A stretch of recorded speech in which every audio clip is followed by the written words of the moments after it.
¿Qué pasa, campeones? Welcome to the Churros y Tácticas Podcast. It is Monday, the 23rd of May. And yes, you heard it right. Just 2 hours on the day for this Churros episode. Why, you may ask? Well, I feel like I sort of got it all out of me. I feel like I got it out of the system. I feel like yesterday's Churros pod for our patrons, for our loyal listeners, the most loyal listeners, I let it out. It was a solo one. I vented. I got it all out of my system. I went through the entire process, let's say, of mourning to, reflecting to then looking into the future and then taking a look over at our friendly neighbors over in the nation's capital, Madrid, what was going on over there.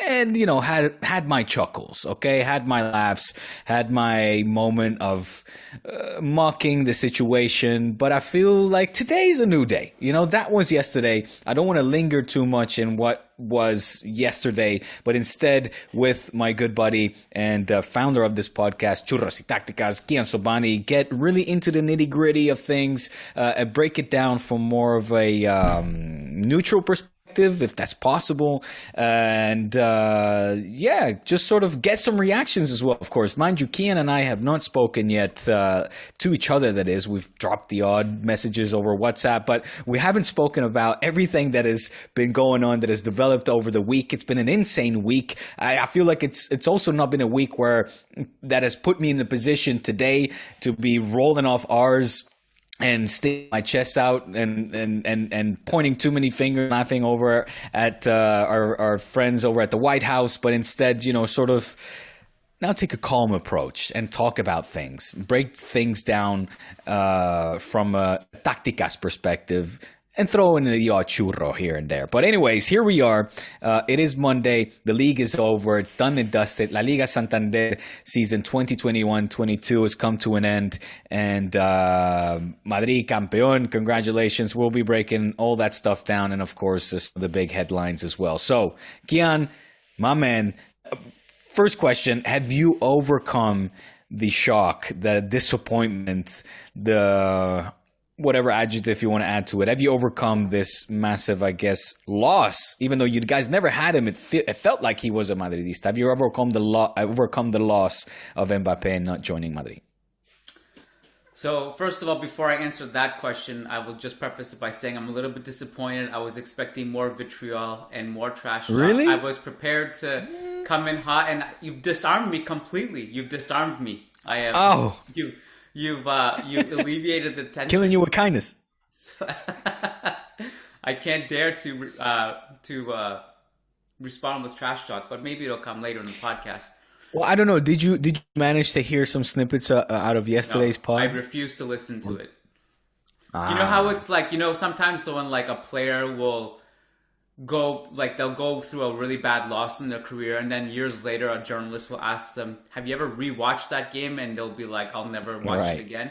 I decided I'm never going to listen to that Churros episode that you released. I'm not going to listen to it ever. I made up my mind. I'm at peace with that. It was probably something that would have pissed me off, and I'm going to avoid it like the plague.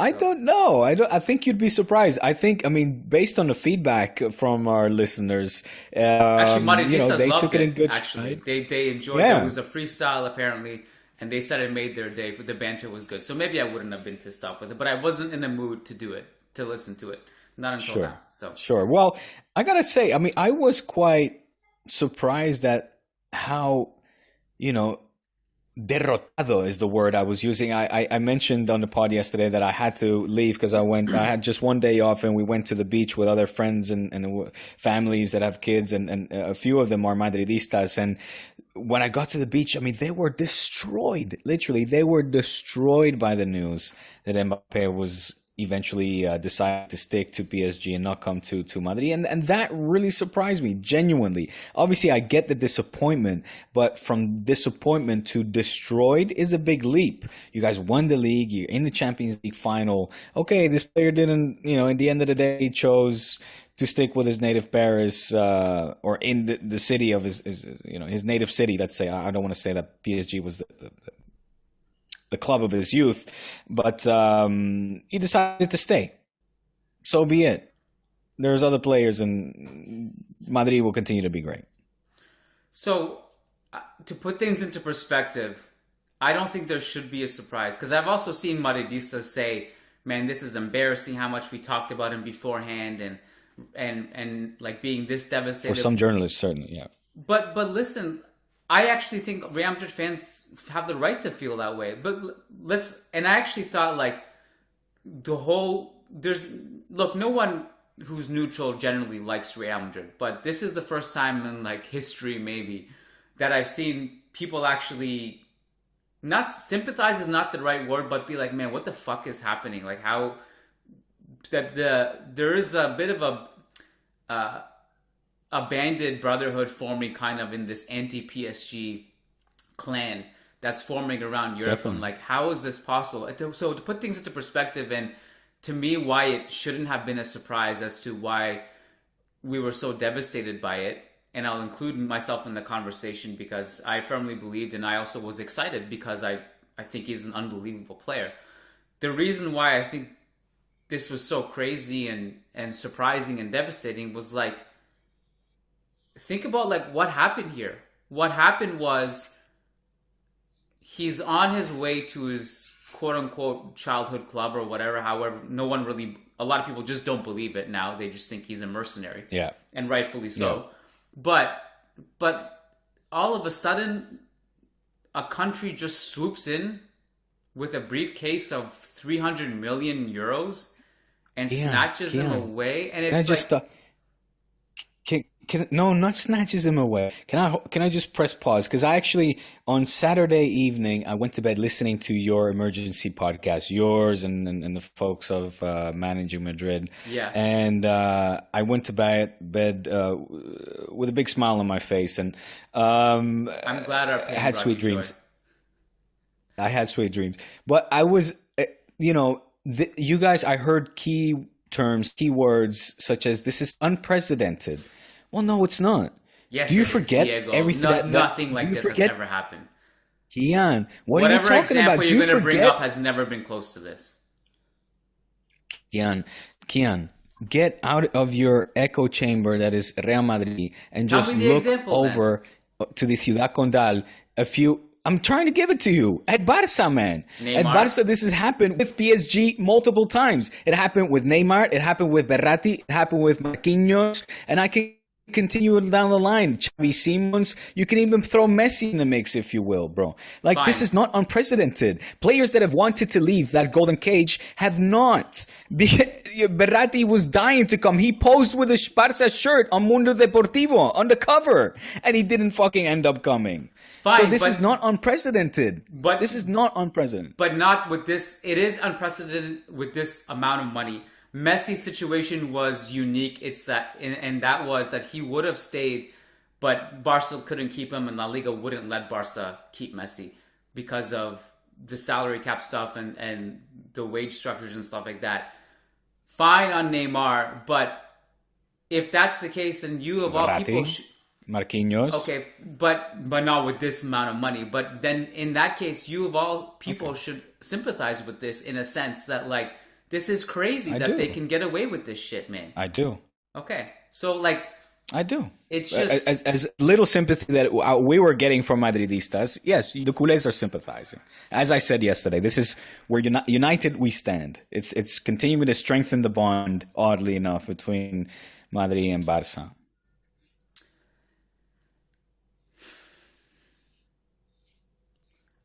You're still so shook. You're so to answer your initial question, how I feel about it, right? Right. So you know how I felt about it the day of because you listened to the podcast. I didn't expect you to listen to that, but we, the only good thing that came out of this is that we smashed records on Managing Madrid like that day. It was insane. Like we never Our highest ever amount of downloads per episode came after the 2018 Champions League final. In like 10 hours, we eclipsed the number of that podcast because like it was crazy. And so that's the only silver line that came out of this was that we got a ton of downloads and then probably new listeners or whatever. So you know how I felt about it that day. The next day, which was yesterday, I felt more angry because of a few things. one, it was all these bullshit quotes that came out of Mbappe's mouth and Khelaifi's mouth. And then there was that scene of at Parc des Princes where, I don't know if you heard the Puta Madrid chants from the crowd in the stadium. I did. And Mbappe's fucking smug look during the whole thing, where he was smiling while those chants were going on. And then, you know what? Today's he wasn't quote, smiling. No, I didn't like it. I didn't like it. I get it. Dude, the same was with Messi's presentation. They were chanting Puta Barça in front of Messi's face. I'm sure same that thing. didn't sit well with you either then. But didn't sit well with Messi. And Messi hasn't smiled since, I have to say. And now today is Monday. How I feel about it now is, and I actually want to ask you a question now, because I want to know your perspective of it from a Kool-Aid that is probably a little bit more unbiased and unemotional than the way we're talking about it. But, and actually today's quotes didn't piss me off. I don't know if you saw today's quotes. They held, I was reading them just now. Khelaifi coming out. Khelaifi coming out and saying, it wasn't down to money. Real Madrid could offer more than us. It was the sporting reasons. And then Mbappe coming out and saying, the fucking audacity. Mbappe coming out and saying, I don't know what's going to happen in 3 years. Who knows? I have a lot of respect for Real Madrid and its fans. And the fact that whether we like it or not, and I know a lot of Real Madrid fans are saying right now, fuck this guy. In 3 years, you lost your chance, bro. In 3 years, whether we like it or not, this is going to resurface. It's going to happen again, no matter what. So, as much as we want to close the chapter, and last night on the podcast, we recorded another podcast last night, I said, this is the last time we're going to talk about this shit. I forgot we had a churros coming today, so I lied. But I just wanted to focus on Liverpool. We have a game next weekend. We have a massive game, right? But as much as I want to close the chapter, it's going to be lingering in some capacity for 3 years. And then by year 3, 2025, it's just going to hit us again like just punching bags. But those quotes kind of didn't piss me off as much. How I feel about it today is I've accepted it for what it is, and I'm happy to move on from this because we've had a great season. The morale is good. It's a unified team. We're feeling good, and that this shouldn't eclipse our league title and the fact that we got to the Champions League final against all odds and had a terrific and memorable Champions League run with a lot of great memories. So I'm going to flip this question to you, Diego, because right now we're in a situation where, not exactly, but just for the sake of this argument, we're in a similar situation now where Barca were when you sold Neymar and had a massive amount of cash to work with, okay? It's not that we didn't get a transfer fee from all this, but the money we had allocated to Mbappe is there, plus the salary and wage structure that would have went to Mbappe is now up there, especially with Bale, Marcelo, and Isco coming off the books. We have a lot of money to play with. Do you think there is a universe that we come out of this summer better than we would have if we allocated it all towards Mbappe? Or the flip side is now we're also in a dangerous area, is that we could light this money on fire and use it really poorly out of desperation. How do you see this going in terms of where that money is allocated? I mean, look, Javier Tebas has come out on multiple occasions and said that there's no club, at least in La Liga, that has managed the COVID crisis better than Real Madrid. That being the case, you can criticize Javier Tebas for many things, but one of the things you can't criticize him for is his business acumen and also his financial IQ, and how he has turned around La Liga and so many of the more humble teams, obliging them to basically be financially stable. So why do I bring that up? Is because he probably has very good insights and awareness of Madrid's current financial status and their capabilities.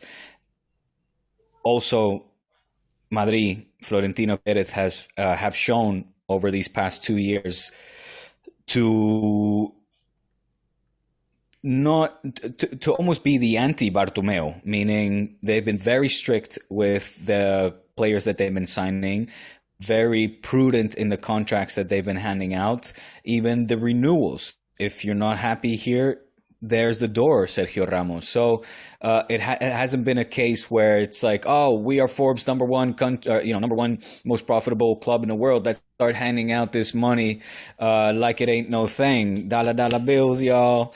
The Bartomeu approach, which has landed us in just an awful, terrible situation, arruinado, right? We're close to bankruptcy. So you would imagine that having us as an example, seeing how they've been behaving and handling their business over the past couple of years or so, I don't imagine all of a sudden a panic situation where they're like, oh shit, we have to keep the fans happy.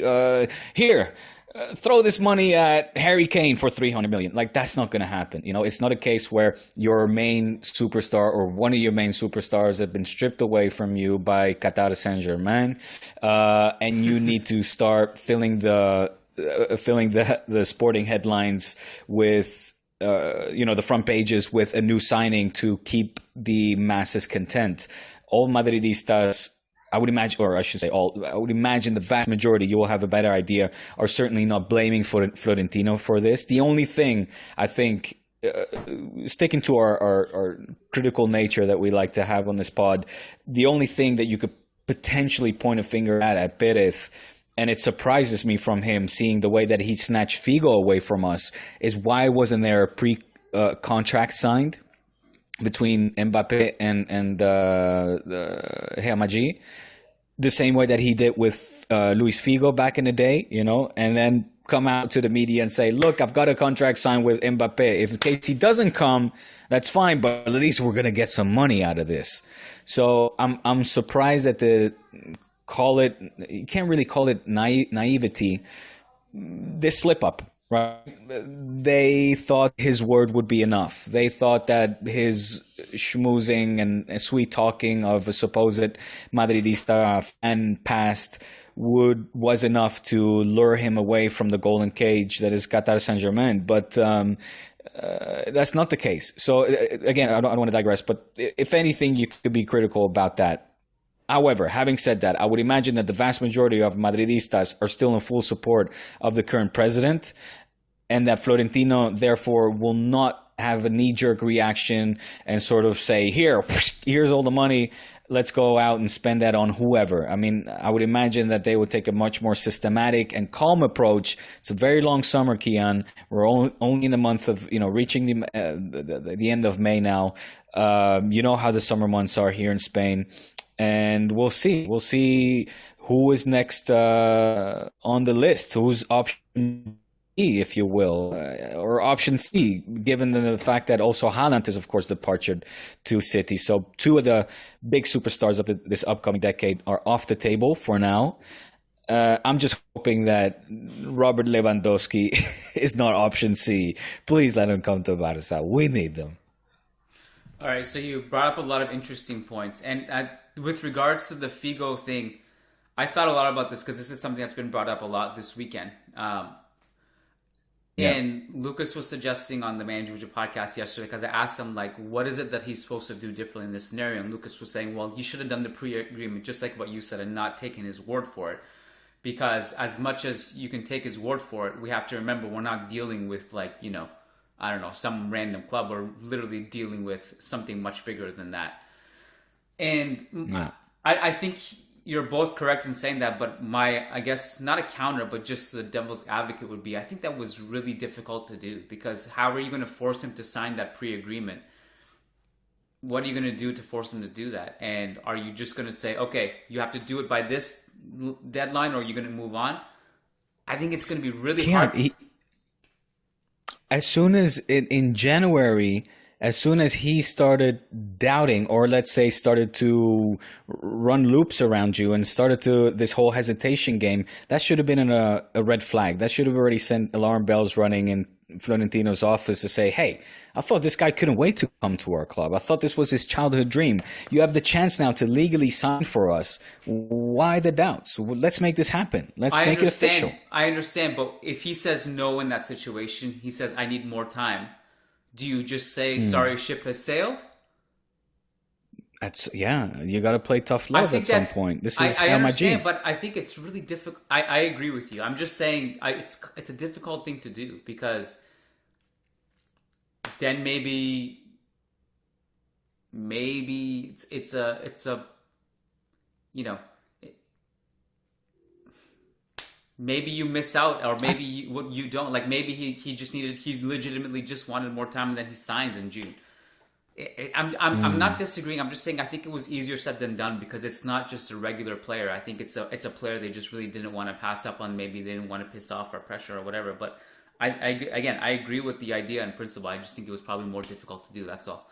But possibly. I'm not saying that's an easy thing to do, and we all know that Figo got suckered into that pre-contract because of his manager more than Figo himself. But also that was Figo a little bit different, right? Because they had a way to financially compensate Figo if it didn't. Because remember with Figo was, if Florentino was saying, if I don't get elected, you get compensated. And at that time, no one really thought he was going to get elected, because no one really thought, knew him as much as they know him now. So. Yeah. And it also said, and if I do get elected and you don't come, then Gaspar had to pay the bill. And obviously that was not going to happen. No, but on a side note, we should promote the fact that if you Google Churros y Tácticas Luis Figo, we have an entire podcast on the Figo saga. So just a little plug. Yes. Yeah. Was it not a Patreon edition? Well, anyway, become a patron. It's a lot of fun. Sign up. Yes. I think our patrons are very happy. I enjoy the Fridays. What did I want to say? That I understand also the fact that Madridistas are so butthurt over this, because at some point, I started listening. I mentioned that Saturday night when I went to sleep, I started listening to your podcast. Eventually, I did fall asleep. I didn't listen to the entire podcast, but it got better as I it didn't went on. finish it. Like oh man, you probably missed. What did you do? Like listen to the intro, and he's like, these guys are butthurt. I don't need to listen to the next hour and a half. I got the gist. I fell asleep. Genuinely, I fell asleep. I sometimes will do that, but it is definitely a different just listening taste to a pod and doze off.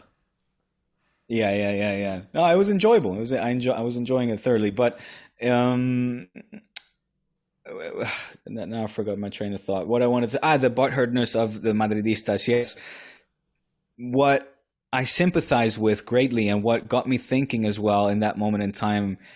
If Barça ever was in a situation where we were so desperate, and at this point in time, you'll have to excuse me, the listeners, for not finding a better word, for lack of a better word. I'm going to use the word desperate to have this player play on your team, to the point where you even, he got, I don't know if it was a standing ovation, but he certainly got a round of applause in the Bernabeu when he put one or two past your team in the most crucial game in a knockout round of the Champions League. And nobody that I can remember has gotten that, right? I mean, you guys were already treating him basically as one of yours. Yeah. That aspect of it I sympathize with, but I think, and I can't remember a case where something like that has happened in the past, to the point where then the player decided not to come. You see what I mean? So it certainly, you can draw parallels, I think, to you liking a girl, and then eventually the girl decides to stay with her boyfriend or something like that. There's a little awkward love triangle going on, and you've got all the hopes that you're going to steal the girlfriend away from this, ugly rich guy. And in the end, the girl's like, nah, I'm kind of comfortable with the sugar daddy. I'm going to stay. And you're just like, oh my God, but I poured my heart out to you. I gave you everything. I showed you what it's like at my house and how beautiful things can be. And I told you I loved you, and then which is, by the way, is exactly what happens in real life if you go over the top and you act desperate and needy. Right? Yes. Unless the only way to keep her is if you do show up with a briefcase of 400 billion euros, then you. Yeah, man. Yeah. So. But in response to that, Diego, I think. Listen, part of the reason I'm emotional about it also, and part of the reason I think a lot of people are emotional about it, is that people often maybe forget that I'm also a fan, 50% of the time I'm talking on these podcasts, I'm a journalist. The other 50%, I'm just a fan who's just talking what's on my mind and in my heart. And I don't always think necessarily logically or business like if a neutral fan will look at this and be like, it's a job for these guys, you know. It's not dissimilar to me going to 2 different companies that I want to work for, pitting them against each other, assuming I'm the best in the world at that one thing I'm doing, and negotiating the hell out of it, screwing one company over, but saying thank you to them, and then making more money at the different company. You know, now there's a lot of counter arguments that like, well, he shouldn't have said that this is his childhood club and stuff. But, you know, it's a job for these guys. We're fans, but this is a job for these guys. So we kind of have to understand that aspect of it too. I did want to ask you. We now see as well. Yeah. Well, I was going to ask you, because Figo's been brought up. If we draw PSG next season in the Champions League, is his reception similar to what Figo endured at the Camp Nou, or not at that heated? I can't. I know it's crazy to think about, but think about what the Bernabeu's going to do to him. Think about it, bro. Bro, you're talking Luis Figo that played at the club for, was it 6 seasons? He was a beloved. He was integrated in the culture. He won trophies. He chanted, you know, Blancos Llorones saluda campeones. He was part of us. He was ours. He was actually ours. Mbappe was never yours. I know, but just fast forward. It's next February. Sure, he's gonna get booed. That's it. Not Figo. That was my first Clásico ever. That was my first Clásico in person. I have yet to hear the Camp Nou similar. I have a similar ambience, a similar magnitude and atmosphere or sound. It's just this constant screaming, anger, pigs' heads being thrown on the field, bottles of whiskey, you know, Nokia mobile phones. They're like bricks. Yeah. It was bad. It was literally dangerous. It was but bad. I just don't know if it was you dangerous. Fully understand how much Real Madrid fans hate you can't compare. Person now. They hate him. I do, but you can't draw parallels with Figo, man. Sport. I remember, you know how we have the mosaic and everything? The newspaper Sport that day also gave everybody that was sitting around the field in primera fila, they had fake money with Figo's face on it and that we were throwing onto the field. It was, dude, that day was unprecedented. I never saw anything like it. I haven't seen anything like it since. All right, I don't want to talk about this guy anymore. I'll tell you what, just my Okay, go ahead. I was going to move on in a different direction. No, I was just going to literally tell you what I would do with the money. But if you want to, before that, if you wanted to say something else that's more relevant, then go ahead. No.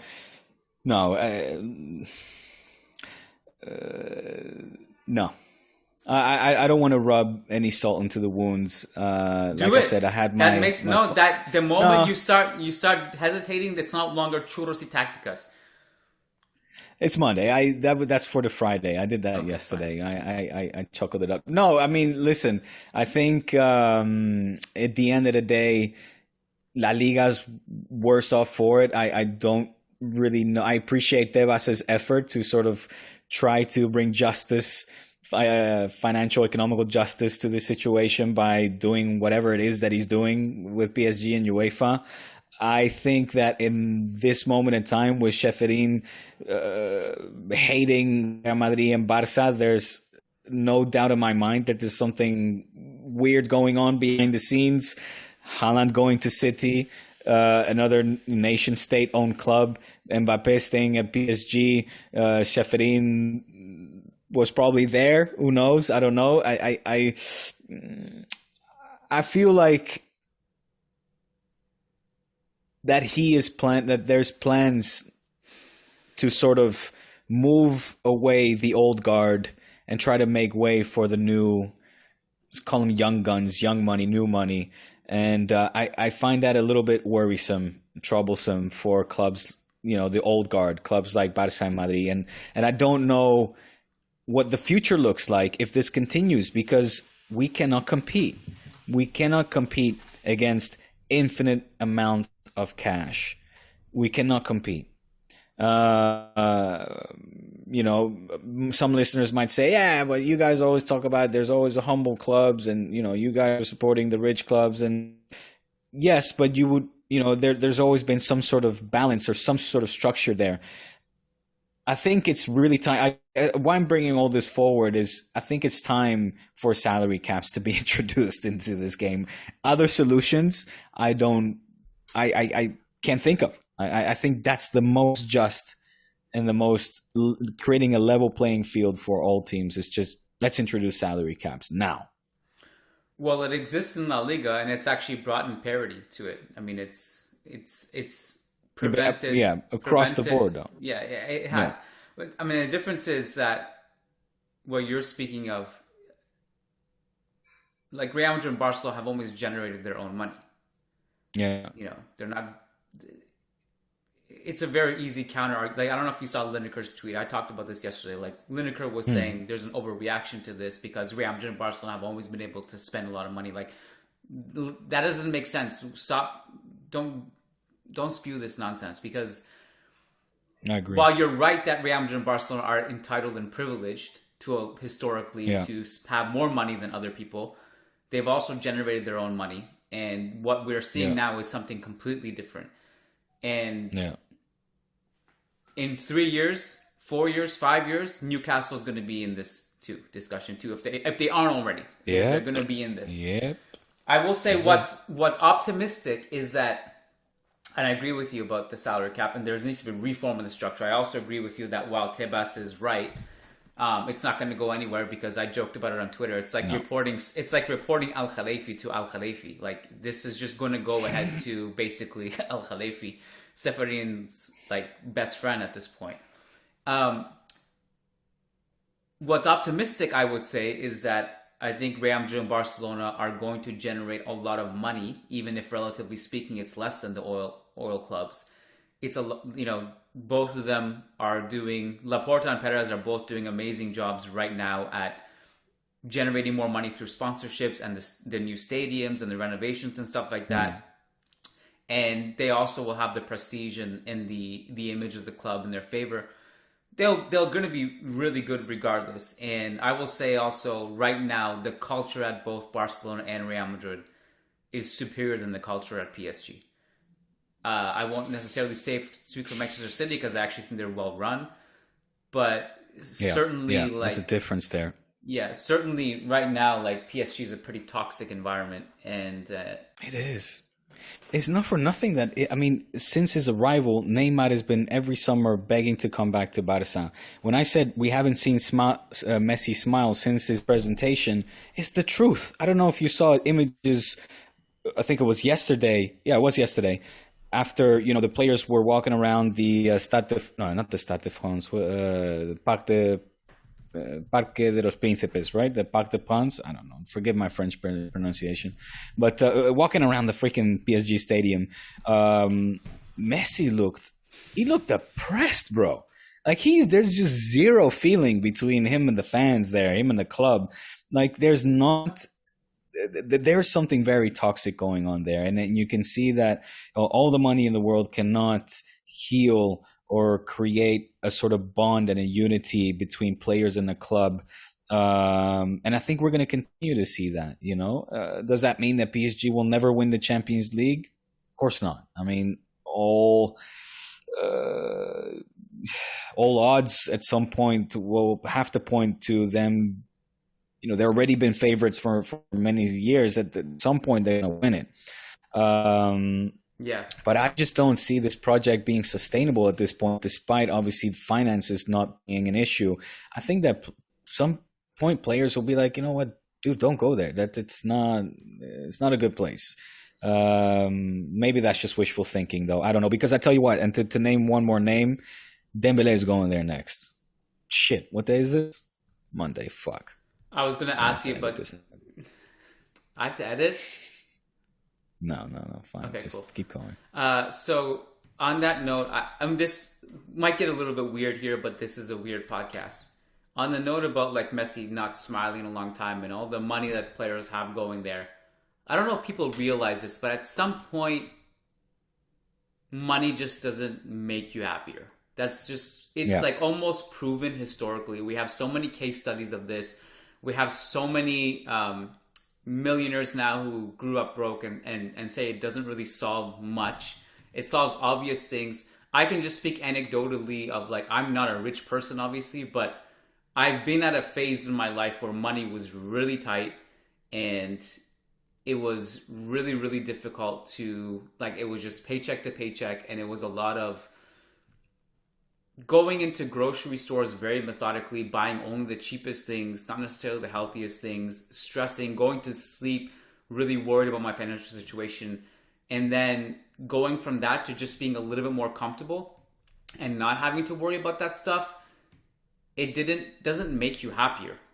Like, it really doesn't. And that's a very micro scale. I can't imagine what difference it would make when you're having like a 200 million instead of 100 million. How does that leap change your life dramatically? There's no way it does.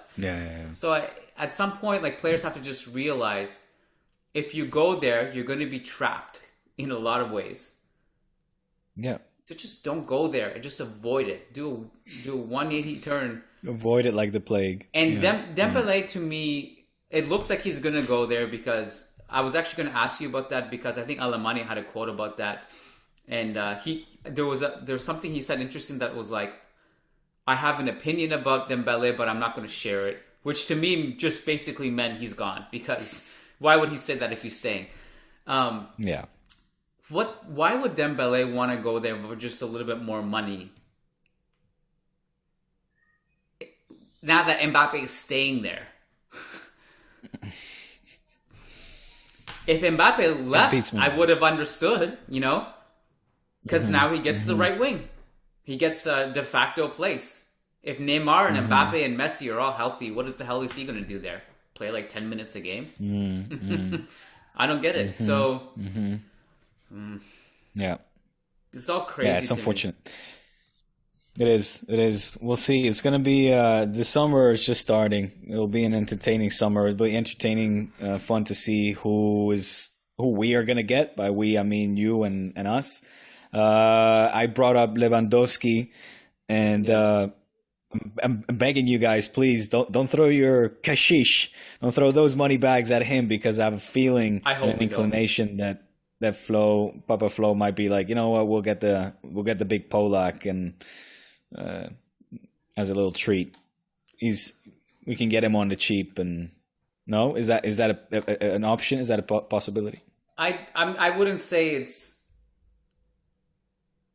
impossible. But I would put it at a very tiny percentage, because I just don't see the tactical fit with him and Benzema. The only way it would work is if you shifted to a 4-4-2.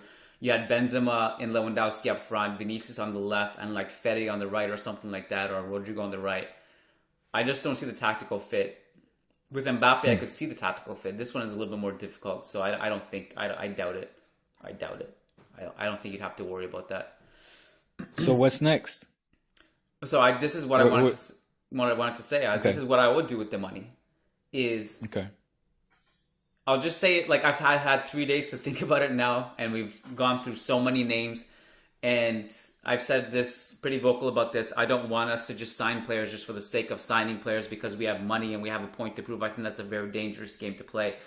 Partly also because I really believe in Rodrigo. Like, if you told me our front three if you told me our front three next season is Vinicius, Benzema, and Rodrigo, I'd be pretty happy with that, to be quite honest, because I actually believe in those three. So, but if I had to play with FIFA with this, quote unquote, this is what I would do. I would sign Gnabry. I'm a huge fan of him. I think you put him on the right wing. It's a beautiful, beautiful tactical fit. He's an incredible line breaker. If he stays healthy, that's pretty solid. Pretty solid upgrade, because all of a sudden you can just basically not worry about bringing on Asensio in any situation where you need him. You just have Rodrigo as the first name off the bench, but also he can also start in the right wing if Gnabry is not healthy in certain games. So Gnabry is number one. I'd make sure to lock up Tchouaméni as fast as possible. See if we can get a right back if we can. But understandably, it may not be a superstar right back like a Reece James, but if possible, I'd go for that. So I'd go Gnabry, Tchouaméni, and then possibly look at a bringing in Fran Garcia as one of La Liga's best wing backs this season. You bring him back. That's assurance for Ferland Mendy at the left back position.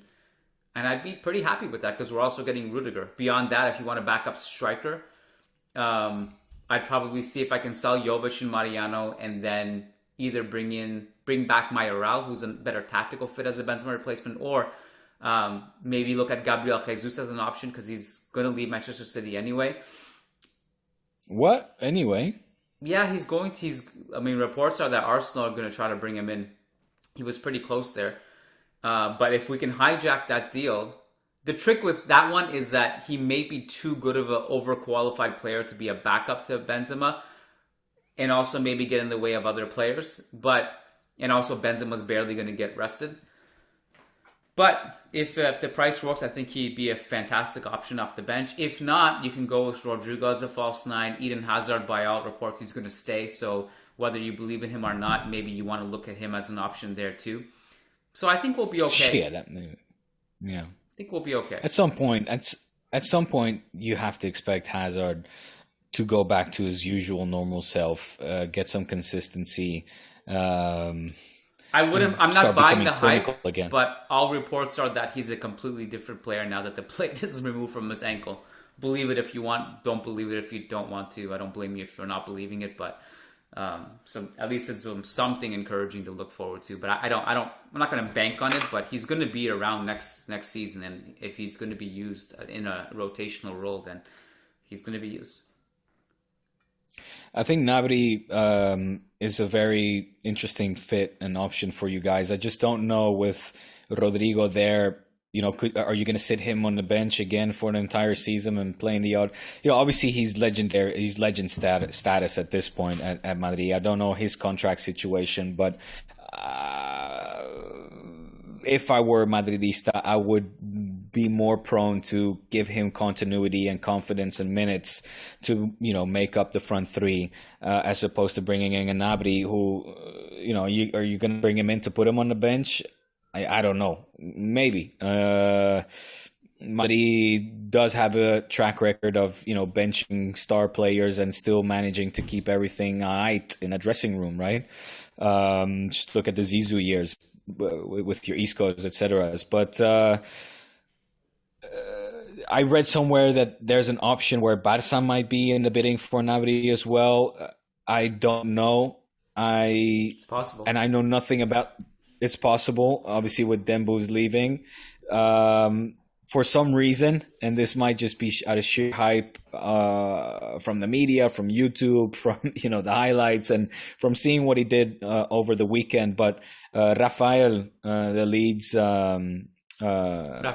winger, Rafinha, has been linked heavily, obviously, over the past few, what has it been, weeks or months, and excites me. I have no clue, though. I have no idea where, what. My opinion is sheerly based on what I've read and what I've seen, which has been highlights and him walking across the pitch on his knees the entire length of the field. Did you see that? No, that's news to me. Yeah, before the game, he walked the entire length of the pitch on his knees from one goal to the other as a sort of ritual to try to win that game, I guess. That's a lot of mileage on your knees. Is that even possible? I can't even do that across the room. It's a video. It's video. There's video. I saw the video. There's footage of it. Incredible. I saw it with my own eyes. Yeah. Superstitious, religious. I have some parting thoughts, and I think we can wrap it there because my son is here, and as you can see now, YouTube gets to know my son. I didn't have you on. Hey, what's happening, little man? He can't hear you. Visca Barça. Can you put thumbs up and say Hala Madrid? Thumbs up. Can you just go Visca Barça? Say Hala Madrid. Hello, Madrid. Hello. Hello, okay. Madrid. So now my son's going to be on YouTube, I guess. But my concluding thoughts on this is that you're right. You bring up a lot of good points. And I think the player has to be really, really good in order to justify keeping Rodrigo on the bench.